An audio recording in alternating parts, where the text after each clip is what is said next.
There's no worse way to live life than to be stuck in survival mode, where your mind is always generating fears and anxieties and worries and your body's always tense, where you're basically never happy, you're anxious, you're frustrated all the time. You see, when you're in survival mode, a lot of people don't even recognize that they're in survival mode. They don't know the difference between the two. They don't make that kind of distinction. So in this video, we're going to be getting clear about how to get out of survival mode and genuinely cultivate a healthy inner state and to live life from there. So right off the bat, your nervous system and your body plays a big deal here. They play a big role here. And meditation is probably the most effective way to get yourself out of survival mode. I'm going to be explaining why that is in this video. And this is going to be incredibly powerful for people who genuinely want to reach their full potential in life. So let's talk about it. When you're in survival mode, you don't feel safe. Most people don't know the difference between feeling safe and not feeling safe. People don't really pay close attention to their emotions and to their sensations and their felt experience. People are usually stuck in their heads, they're stuck in their autopilot mode, they're stuck in their sort of subconscious patterns. We're almost like puppets on a string kind of walking around, and we don't really recognize that we actually are. So meditation allows your body to feel safe. It signals to your body that you are safe. This begins to pull you out of survival, begins to pull you out of the sympathetic nervous system to the parasympathetic nervous system. You go from survival to basically rest and recovery mode. You actually build genuine, deep, lasting clarity. Keyword there is lasting. It's not a temporary state. It actually changes your identity. It changes who you experience yourself to be in the world. So meditation activates the parasympathetic nervous system, pulling you out of survival, and you shift from survival to basically rest and repair mode. Moving on, your sympathetic nervous system or survival mode hijacks you. When you get triggered enough, it just kind of pulls you into it automatically without you really, noticing that it's doing that. It doesn't say, here I am, I'm pulling you into survival mode. You're just in survival mode just like that, because that's the most practical for survival purposes, right? Our ancestors, our tribal ancestors, they had to escape a saber-toothed tiger. It's pretty useful to just react very fast, right? For it to be kind of automatic. But now we need to, right, in our modern context, be more aware of ourselves. We actually have to learn how to master our mind, how to become more conscious of ourselves. And if we do not, then our lowest self is going to rule our lives and is going to basically destroy our lives, destroy our species, and destroy our planet for the most part. So meditation teaches awareness of triggers and automatic stress responses. You're basically able to notice when you go into those states rather than them kind of automatically happening. You can actually identify it, right? You need to actually keep in mind that you're not very present most of the time in your life. You need to actually be very honest with yourself and just recognize that you live your life almost like a puppet on a string, that you're just on autopilot, kind of going through your life, doing the same patterns over and over and over and over again. Many of these patterns don't serve you, and you're basically stuck in them until you're able to become conscious of them, until you can be aware of them and kind of snap out of that hypnotic state. So when you're actually practicing meditation, you become more aware of your experience rather than kind of just like stuck in it and just kind of going through it. You're actually able to have more choice in your experience. You have more freedom in your experience. So you actually also, again, release tension from the body. So your body, like I said before, is very, very important. Scan your body throughout your day. Notice where it's tense, your gut, your heart. Notice if it's tense, contracted, kind of shut down, kind of chronically held. Recognize that there's fear there. There's repressed emotion. There's trauma. Your body does not feel safe. You're in survival mode, right? You're not able to truly relax in this experience. There's a lack of clarity because of the state that you have. When you're in survival mode, you don't think long term. You think, how the hell do I get away from this saber-toothed tiger? You think, how do I get this food because my stomach is hungry right now? You think immediately. You don't think in 1 year, 5 years, 10 years, 100 years. You don't think 9 generations from now, right? You think about, how do I do this thing for myself right now? Because I'm not going to live for 1 year. I need to get out of this situation right now so that I can even think about 1 year. When you're stuck in survival mode, you're perpetually stuck in that state of not being able to actually have a great future or think about it. You're not really able to even be present truly.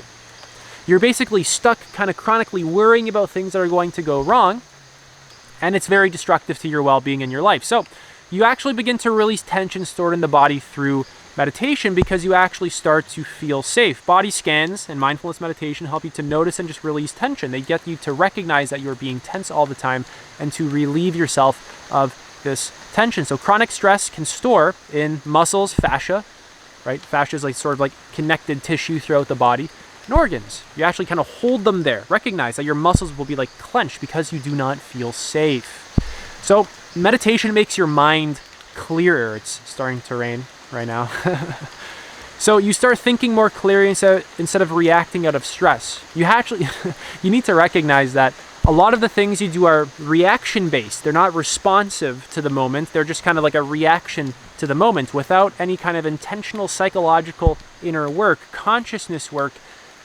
You're kind of living in survival mode. You're living out of reaction, not just kind of pure conscious response. Massive distinction there, and you want to move towards conscious response because that's where you really start to feel your power as a human being. That's where you feel most connected to yourself. That's where you actually can shape up your life in very, very meaningful ways that are very authentic to you, that you truly want.